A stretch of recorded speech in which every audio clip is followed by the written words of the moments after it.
वो रात भर तड़पती रही। उसकी चीखें पूरे महल को थर्रा दे रही थी। आज उसके दर्द की कोई सीमा नहीं थी। कभी अपने पैरों को पटकती तो कभी माथे को। ऐसा लग रहा था जैसे आसमान की पूरी बिजली उसके शरीर में समा गई हो। लगता है उसकी मौत अब होने वाली है, लेकिन कब ये नहीं पता। अभी उसे कितना तड़पना बाकी है, कितना दर्द सहना बाकी है, ये कोई नहीं जानता है। बीच बीच में जैसे वो चिहुक पड़ती थी। हकीम ने भी अपने हाथ ऊपर कर लिए थे, और वो कर भी क्या सकते थे। नियति के आगे किसका जोर चलता है। एक तरफ मुमताज की ये हालत थी, तो दूसरी तरफ शाहजहां को व्याकुलता जैसे काट रही थी। उनके पैर एक जगह नहीं टिक रहे थे। वो अपने कमरे में ही इधर से उधर घूम रहे थे। उनकी आंखें जमीन पर थी, लेकिन उनके कान मुमताज की चीखों पर थे। जब भी चीख सुनाई पड़ती तो वो जैसे सहम जाते। उन्हें डर लगता कि ये मुमताज की आखिरी चीख न हो। अब शाहजहां ने मुमताज के कमरे में खुद जाने का निश्चय किया, लेकिन इतने में ही खबर आई कि मुमताज ने एक लड़की को जन्म दिया है। अब वह ठीक है और गहरी नींद में आराम कर रही है। ये सुनकर शाहजहां को अब सांस में सांस आई। लेकिन कुछ समय के बाद जब वो सोने जा रहे थे, तभी जहां आरा उनके दरवाजे पर आई और बोली, अब्बू जान, अम्मी जान ने आपको बुलाया है। उनका रक्तस्राव अब रुकने का नाम नहीं ले रहा है। उनकी पिंडलियां ठंडी पड़ती जा रही है। ये सुनकर शाहजहां का गला तो जैसे सूख गया। वह मुमताज महल के कमरे की तरफ दौड़े। जैसे तैसे गिरते पड़ते वह मुमताज के कमरे में दाखिल हुए। जब वे वहां का नज़ारा देखे तो उनके होश उड़ गए। दाइयां और हकीमों ने मुमताज को घेर रखा था। मुमताज छटपटा रही थी। रक्तस्राव रुकने का नाम नहीं ले रहा था। बीच बीच में कुछ पलों के लिए उसकी आंखें बंद हो जाती। आंखों से आंसू बूंद बूंद करके टपक रहे थे। वो काफी थक चुकी थी। लगभग वो 30 घंटे से प्रसव पीड़ा सह रही थी।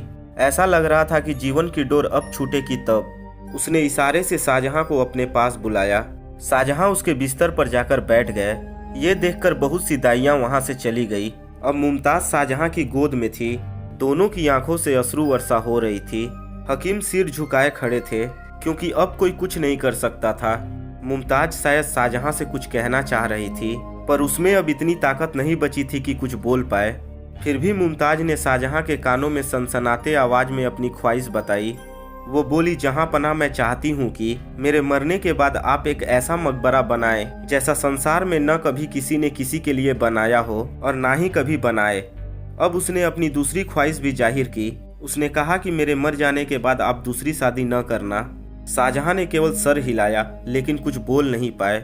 वो बोल भी क्या पाते, जिसे लगभग ये अंदाजा हो गया हो कि आज उसका प्यार मरने वाला है, वो भी उसकी बाहों में। उसकी आवाज भी कैसे निकल सकती थी। कुछ क्षणों तक शाहजहां और मुमताज बस एक दूसरे को देखते रहे। अब मुमताज की बाहों में ढीलापन आने लगा। आंखें बंद होने लगी। वो आखिरी आंसू भी आंखों से छलक पड़ी। सांसों ने भी अब साथ छोड़ दिया। धड़कन भी अब बंद हो गई। मुमताज अब शाहजहां की बाहों से निकलकर मौत से गले मिल चुकी थी। एक पल के लिए पूरे कमरे में सन्नाटा फैल गया। जो दाइयां चली गई थी वो कमरे के अंदर आई। सभी के आंखों से आंसू निकल रहे थे। कोई ये मानने को राजी नहीं था कि मुमताज हम सभी को छोड़कर चली गई है। अभी अभी कुछ समय पहले ही तो उसने एक बच्ची को जन्म दिया था, और अब वह खुद ही दुनिया से विदा हो गई। पूरे महल में दाइयां और राज्य की औरतें फूट फूट कर रो रही थी। मुमताज की मौत से बादशाह ही नहीं, पूरा बुरहानपुर गमगीन हो गया था। किले की दीवारें औरतों के रोने की आवाज से भरभरा उठी।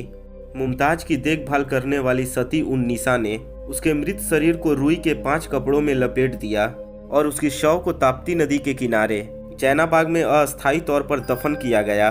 मौत के 12 साल बाद शव को आगरा के निर्माणाधीन ताजमहल में दफन किया गया।